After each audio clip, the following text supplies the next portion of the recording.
I just want you to eat shit in this fucking club. Mobility is real low. Eat something. There's definitely a chair behind you. There's definitely a chair behind you. It smells weird. Of all hot dog costumes, it's a pretty high quality one. It is. Definitely looks like a hot dog. Yeah. Yeah, that's exactly what I was thinking it looks like. This is a hot dog. Hi. Hi. So, Sam's not here. You gotta pull the folds back. Yeah, that's generally how it works, Travis.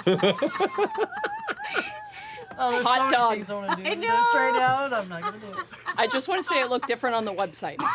So.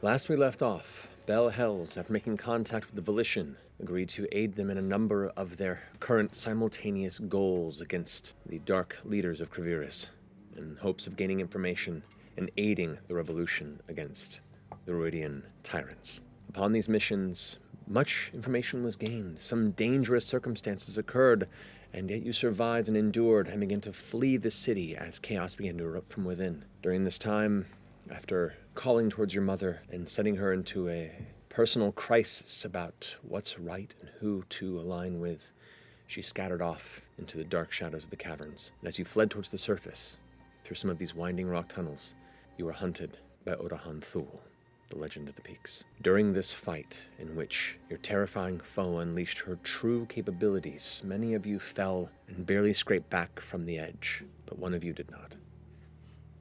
Fresh-cut grass. The friend and ally who had recently come to truly realize his worth, sacrificed himself to save the rest of you, and to fell for good the foe that had long hunted you. In that fugue numbness of realization, you grabbed what you could, what remained of him, and what you could from what remained of Odahan Thul. Continue to flee to the surface, where you emerged, and there amongst the red Ruidian landscape, the distant storms roiling, Liliana descended from above, and seeing the hurt in your face, and all of your faces, realized what had likely transpired. And it was here, still not truly grasping or processing what has happened and what is next, you stare upon the alien landscape and partially obscured horizon.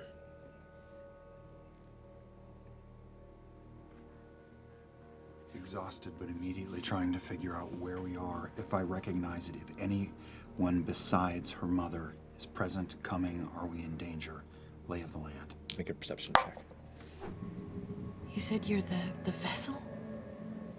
As far as I understand, in order to reawaken and get to this God Eater, this Predathos, there are boundaries, shells, things that imprison it within itself, set up by the gods, and the Ruid is born. We're part of pushing through that. We're supposed to be what can break the final boundary. We have something within us, something that the gods can't stop. Only we can truly reach it. And from what he said, in order to get it beyond and back into our realm, it needs a vessel. How can we get away from the city safely? Give me your hands. I'm in.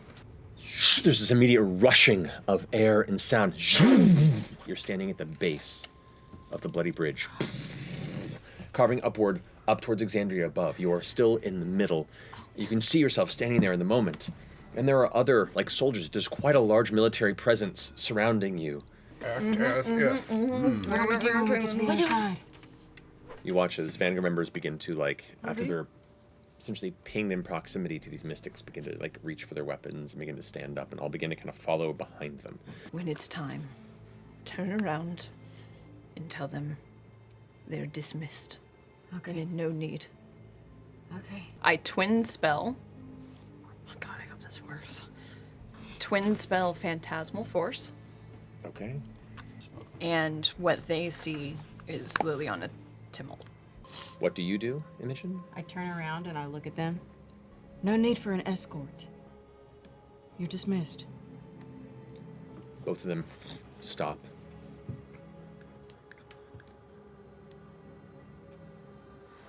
And drift around the opposite direction. Okay. And you watch as the rest of the gathering crew kind of slowly. Third level left, and I don't know if it'll work here, but I'm gonna try sending. See if I can send a message to Keyleth. We're back.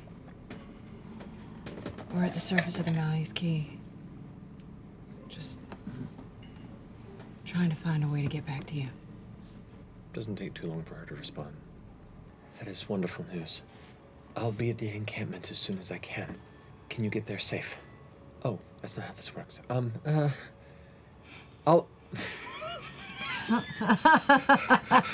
I love it. 40 years using this spell. Still don't fucking got it.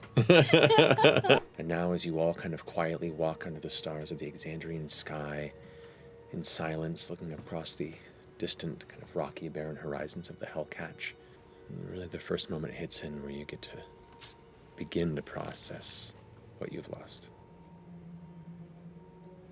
I'm gonna turn around and look up at the moon.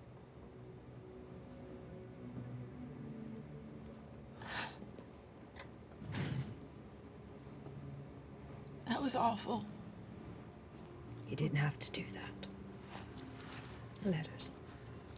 He'd been itching to do that since the day I met him. Knew he was just gonna pull that shit. God fucking damn it.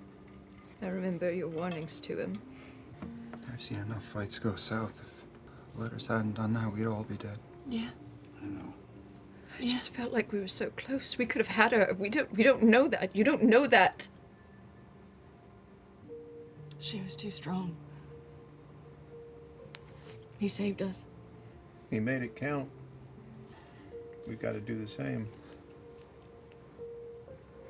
Yeah. I can be angry at the same time. Those are really easy to hold together. Where are we going? Back to Keyleth. We have to tell him everything we learned. Yeah. We need more help. He said you knew where Ludinus was. I don't know where it is, but he's referred to it a few times. What did he say? It's called Aor. It's where he's getting all these things, and where we... Is that where he is now? I don't know where else he'd be. It's... You mentioned he ran into problems. Mercer. MFMM.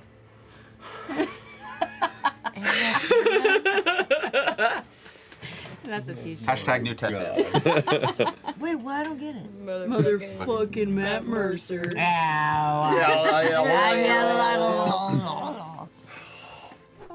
I'm gonna start putting everything back in the bag of holding. Can I take, with reverence, can I take the sword out of the sand and just look at it? Yeah. It is extremely light, and even just holding it, there's like a faint vibration to it with each swing. This is Ishta, the Summit Blade. The summit? Well, maybe we can absorb that shit. Reach out to Dorian. We're home. Can you hear me? Northeast of Bassaris. Can you get there? I'm struggling. Sorry. Can you get here? Fuck, I miss you. I'm gonna ask you all to leave the table, please. If you don't mind. To leave? Yeah, like leave. Oh. Like leave, get out of the table. Okay. Okay, fine. If you don't mind.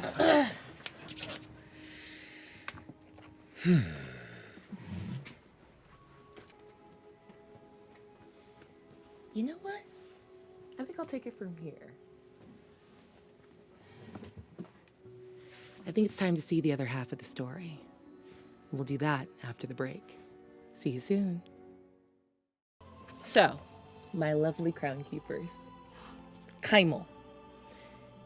After the events of our interlude, those long, long weeks ago, you all moved north past the Silvercut Crossroads to lay low in the Wildwood Valley. The settlements you dared stay at for more than a few days are more village than town, but the narrow edge of your escape from Posca and the Nameless Ones has you cagey. What's the true distance of her reach? How far would your sister go to find you?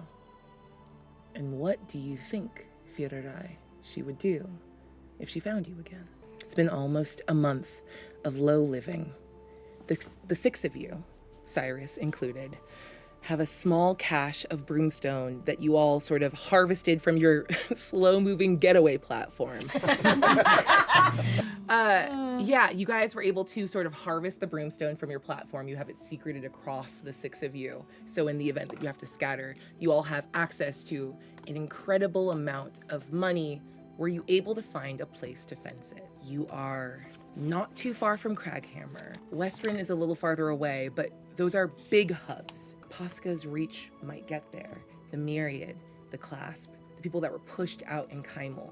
You are some of the few survivors of whatever went down there, and a big city isn't safe. But 2 weeks ago, something new began. Whispers reached even your remote ears. A solstice, the moon of ill omen, the Blight Star, lost from the skies of Taldore, trapped over Marquette. Disenchantment of old and powerful magics. No sending, no teleportation, no resurrection. And those of you with connections to the gods of this world, the Wildmother, the Matron of Ravens, and even the Observer, you have felt a pressing on the threads of your connections with them. From the Prime and Betrayer gods, your first inkling of fear. And even from the Observer, a new bit of interest, curiosity about the goings on in this world. And then a message from Orym, desperate. So sad. Halfway around the world, he bade you find the Tempest in a tone that pushed your group from hiding to haste. So you find yourselves on the road once more, headed south, then east, towards the summit peaks and Zephyra. I grab my rapier and I look around and see what I can possibly perceive. You want to make a perception check? That was the strongest ask for a perception check I've ever had. Please take inspiration. That was incredible. Perceive. The closest. Make an investigation check. Thank you.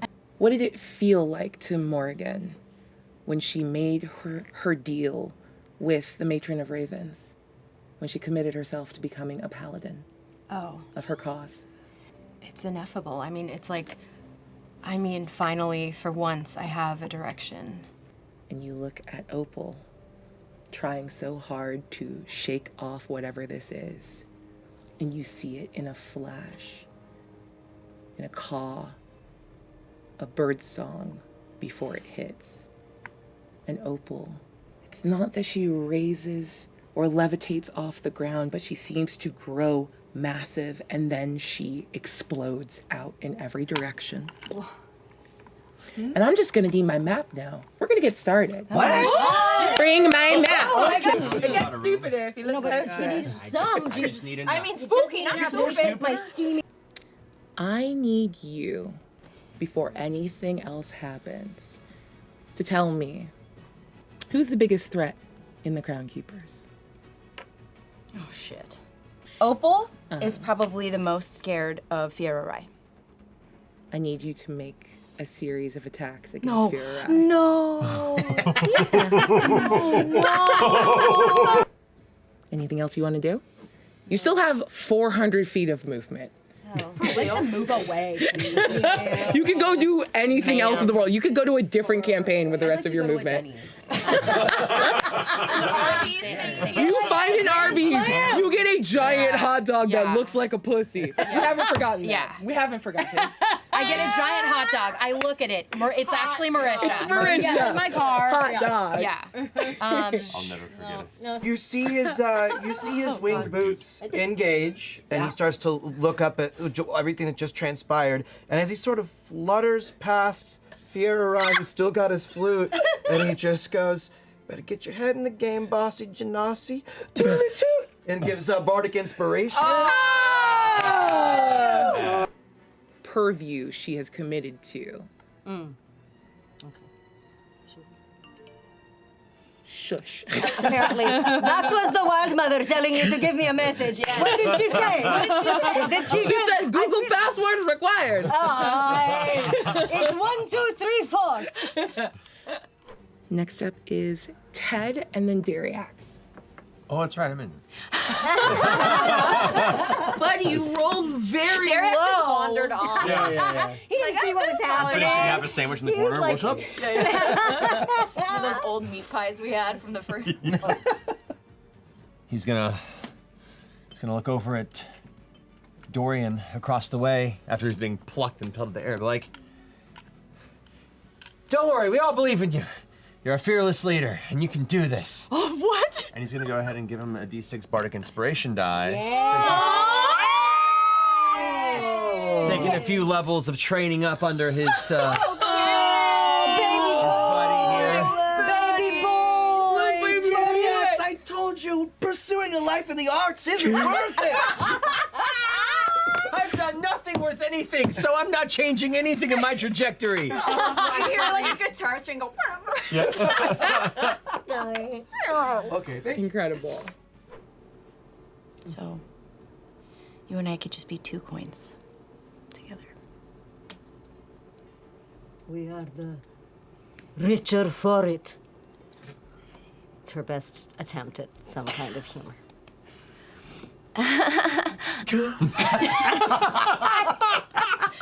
But she's genuinely trying to laugh. She just can't. I'm just like, her tail. All right. So now, with 38 points of damage, what were you saying, my darling? Sorry, no worries. I was sort of Dorian like, oh, it's just dark. Yeah, it's just you're not physically blind. Oh, okay. I mean, technically, by definition, you can't see, therefore you're blind. But your body is okay. Great, my body's okay.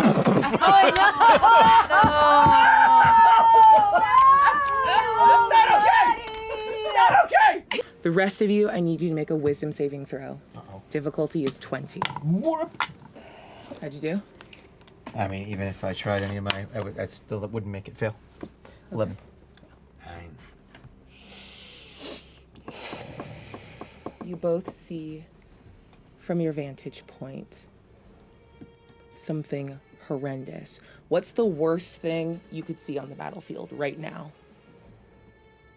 The worst in this moment would be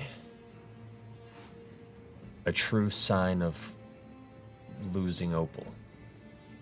Seeing her become something that is beyond our reach, probably. And there it is, in front of your eyes. You see her double over in pain as arms burst through, as her lower body swells and becomes grotesque. A drider body forms out from under her, and she rises to about 12 feet tall. Her head turns and looks at you, and eyes open, jet black, weeping black ichor, and other sets of eyes open up, multiples looking at you. No one else sees that, just you two. But what you do see, Spider Queen is done fucking around. She wanted to do this the easy way. Now she's gonna do it the hard way. And she's going to make you be the tool of your own severance. Opal, you get taller, you begin to stretch out. You're already lanky, kind of a model. That's true. You are now a full 6'5". 2 sets of arms, holding daggers, holding crystalline swords. Just weeping wounds from your head. A crown, another crown. And when you smile, that same black ichor pours from the side of your mouth. As you are joined with a third set of arms, Opal, Ted, and the Spider Queen in unison. And that's where we're going to pick up next week. Oh my god. Yeah. I'm sending someone home. The stress. Y'all got the first day paycheck. The stress of it all.